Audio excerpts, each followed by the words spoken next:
When you think of the Roman Empire, you probably think of its fall, right? Collapse, ruin. But what if I told you that's only half the story? That in the East, the Roman Empire didn't really fall at all. It just changed, it evolved, and it kept going for another 1,000 years. Okay, let's get into this absolutely incredible story of survival. Just let that number sink in. 1,123 years. From the day its capital, Constantinople, was founded in 330 AD, all the way to its final fall in 1453. I mean, that is a staggering lifespan for any empire anywhere in history. So that brings us to the big question, the one we're going to tackle in this explainer.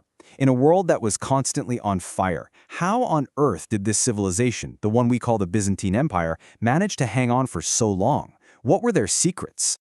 To really understand how they survived, we first have to appreciate what they were up against, because this wasn't 1,000 years of peace and quiet, not even close.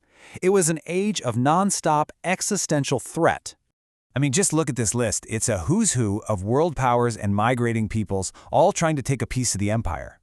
From the east, you had the powerful Sasanian Persians, and after them, the massive Arab caliphates. Pushing down from the north, you had waves of Avars, Slavs, and Bulgars. From the west, Germanic tribes and opportunistic Normans. And then, of course, the Turks, first the Seljuks, then the Ottomans. For 1,000 years, they were basically in a permanent state of siege. Okay, so how do you deal with that? Well, the first part of the answer is their capital. The empire had a heart of stone that was almost impossible to break, the city of Constantinople. Seriously, its location was pure genius. Right there on the Bosporus Strait, it was the ultimate toll booth between Europe and Asia, the Black Sea and the Mediterranean. All that incredible wealth from the Silk Road, it flowed right through their city, filling their pockets and funding the whole imperial machine. And the city's defenses? Absolutely brilliant.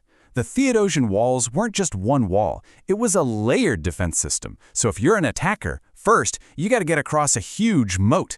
Then you have to breach a smaller outer wall. And while you're doing all that, you're getting hammered with arrows and projectiles from the massive main wall behind it. For nearly 1,000 years, this defense was basically unbreakable. But you can't just hide behind walls forever, right? Which leads us to their next secret to survival, a military that was always adapting, always evolving. You see, the old-school Roman legions were built around heavy infantry. Great for its time, but kind of slow and static. The Byzantines faced new enemies, fast-moving cavalry from the steppes, and they knew the old playbook wouldn't work, so they evolved.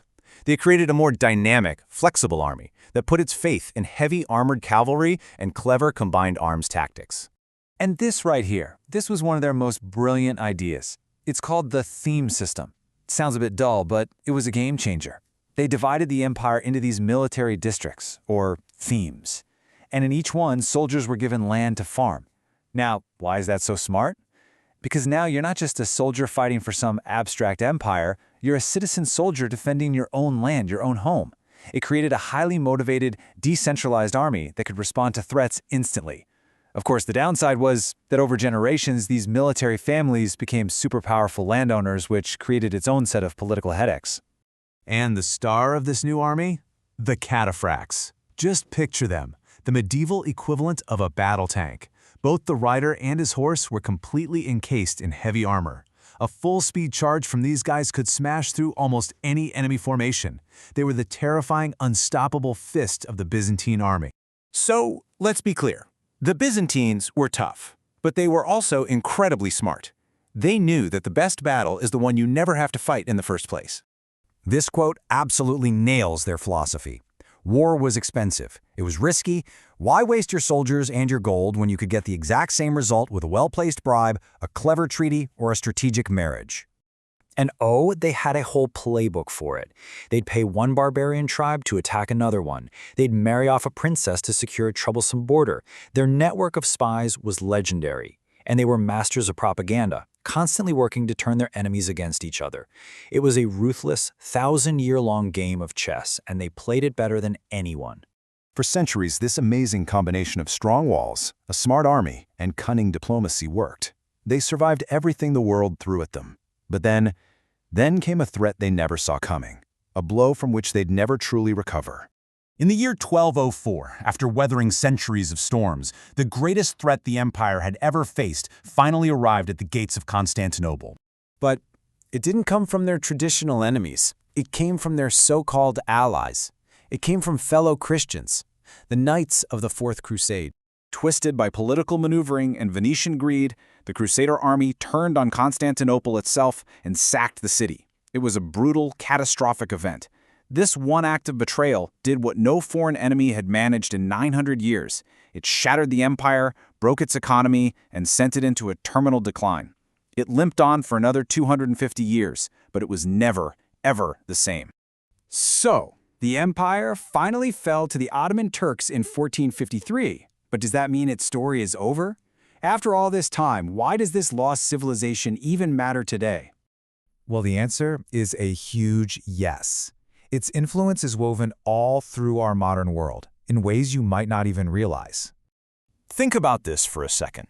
Without Byzantine scribes who spent centuries carefully copying and preserving the great works of ancient Greece and Rome, the European Renaissance might never have happened. Their massive codification of Roman law is so important that it's still the basis for the legal systems in many countries today.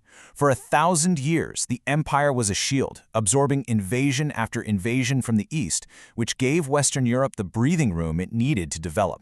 And of course, their enormous impact on Eastern Orthodox Christianity continues to shape the culture and faith of hundreds of millions of people. The story of the Byzantine Empire is so much more than just ancient history.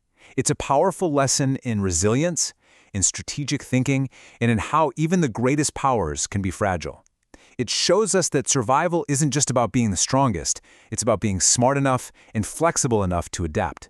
And that's a lesson that is just as true today as it was 1,000 years ago.